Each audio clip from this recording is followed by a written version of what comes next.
দেখো বন্ধুরা, আজকে দুপুরে কি কি রান্না করলাম। এখানে আছে গরম গরম ভাত, একদম এই সবে নামালাম, ধোঁয়া উঠছে। আর এখানে করে নিয়েছি কুমড়ো ভাজা। আর এটা হচ্ছে বেতো শাক, এটা আলু বেগুন সিম মটরশুঁটি দিয়ে করেছি।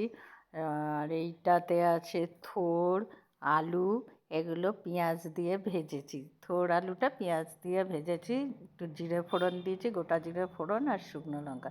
আর এটা একটু বাঁধাকপি ভাজা ছিল, ওই চাউমিনে দিয়েছিলাম, সেটাই বেঁচেছিল, তাই এখানে রেখে দিয়েছি এটা। আর এইখানে আছে সর্ষে পোস্ত দিয়ে ঝাল ঝাল করে ভোলা মাছ। আর মাছটা রান্নাটা খুব ভালো হয়েছে, কালারটাও দেখো খুব সুন্দর এসছে। একদম একটু ঝাল দিয়েছি, বেশ একটু ঝাল দিয়েছি। আর এটা কালকে রাত্রের একটু মাংস ছিল, সেটা রেখে দিয়েছি, যে খায় খাবে।